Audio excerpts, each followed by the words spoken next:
जय सिया राम। मैं आचार्य राजेश, श्री राम जन्मभूमि अयोध्या से। माओ त्से तुंग नामक दार्शनिक ने एक बात कही थी कि समय के पास सींग ही नहीं पूंछ भी होती है। यदि सींग निकल गई हो तो पूंछ को पकड़कर उसको काबू में किया जा सकता है। माओ त्से तुंग की यही बात कर्क राशि के जातकों पर हूबहू फिट होती हुई दिख रही है। कर्क राशि के जातकों के लिए ये वीडियो आपके आत्मचिंतन का है, अपने निरीक्षण का है, अपने 2024 के विश्लेषण का है।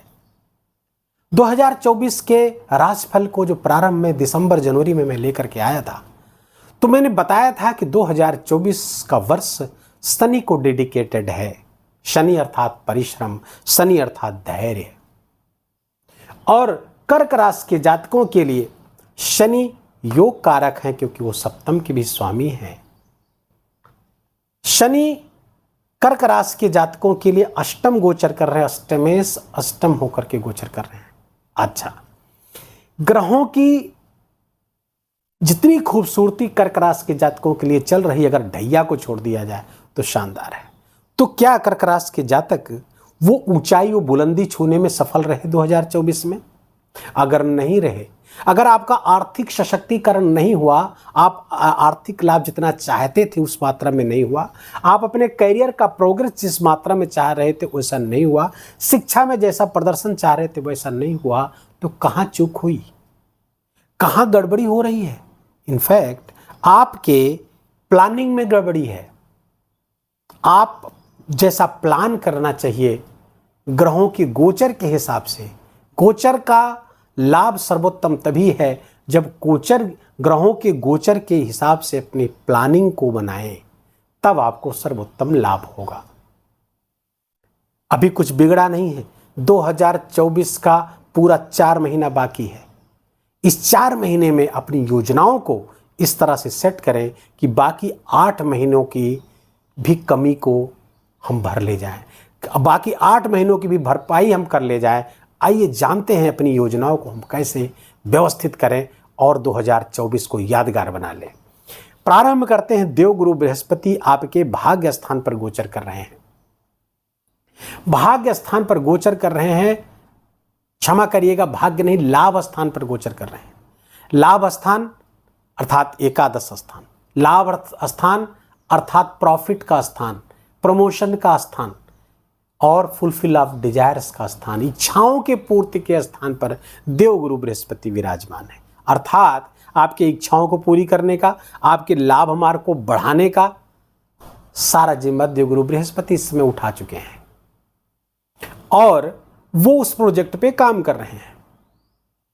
9 अक्टूबर से लेकर के 4 फरवरी तक, ध्यान से सुनिएगा, अंतिम 4 महीनों का, 9 अक्टूबर से लेकर के 4 फरवरी तक देवगुरु बृहस्पति वक्र होकर के गोचर करेंगे। और जब कोई ग्रह वक्री होता है तो उसका चेष्टा बल बढ़ जाता है और वो उच्च की तरफ फल देने लगता है।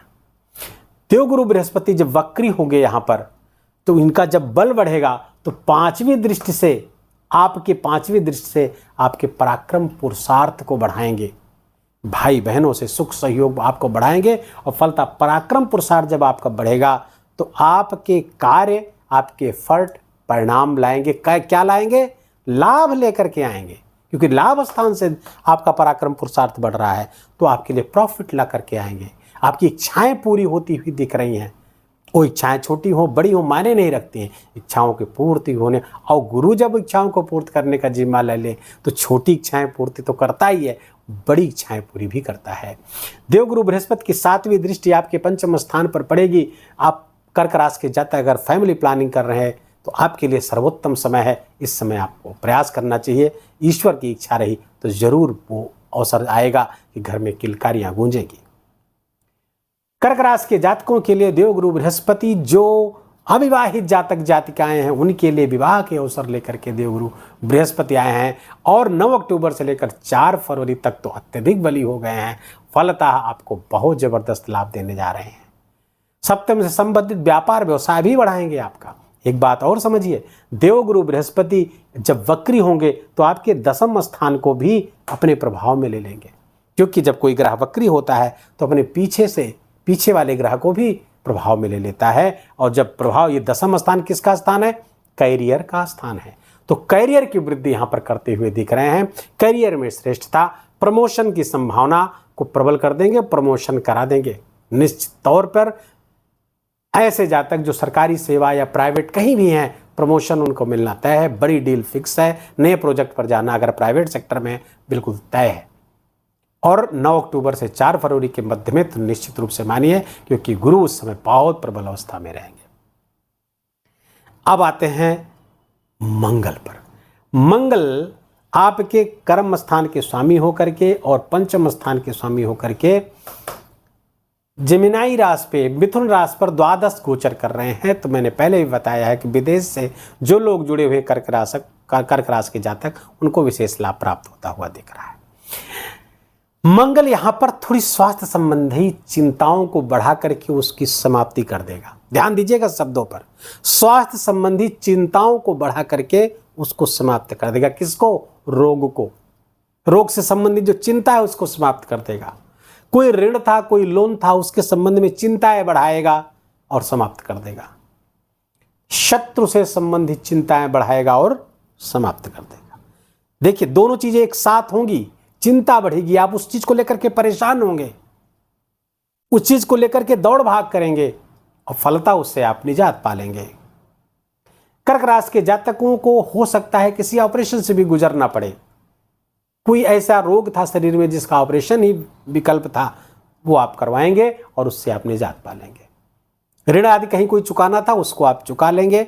शत्रुओं पर भी आप हावी रहेंगे, लेकिन शुरुआत में शत्रु आपको परेशान करेंगे। शुरुआत में कोर्ट कचहरी के मुकदमे आपको परेशान करेंगे, जिससे आपकी समस्या बढ़ेगी। आप परेशान होंगे, लेकिन उस समस्या का निदान निकल आएगा, उस समस्या से आप मुक्ति पालेंगे।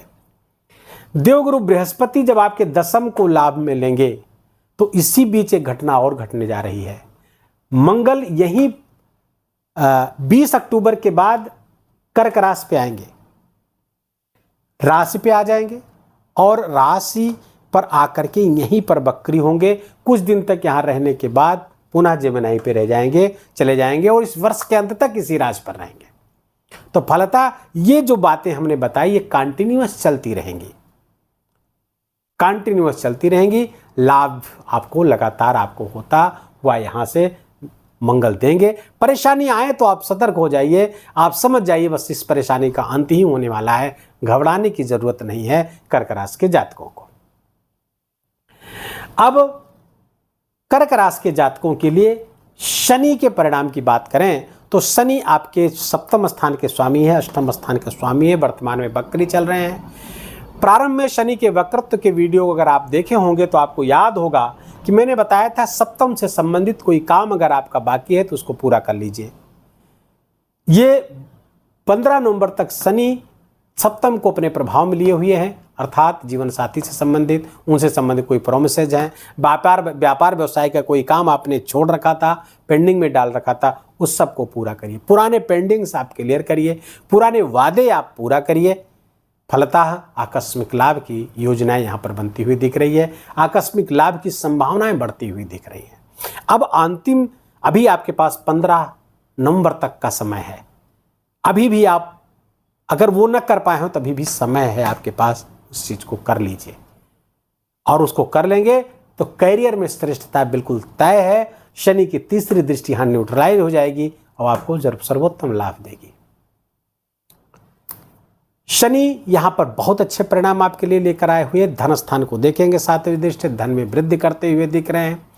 पारिवारिक तमाम दायित्वों की पूर्ति करवाते हुए आपसे दिख रहे हैं। भाई बहनों के लिए भी अच्छा है, संतान के लिए भी अच्छा है, सब जगह से अच्छा परिणाम, अच्छे समाचार आते हुए आपको दिख रहे हैं।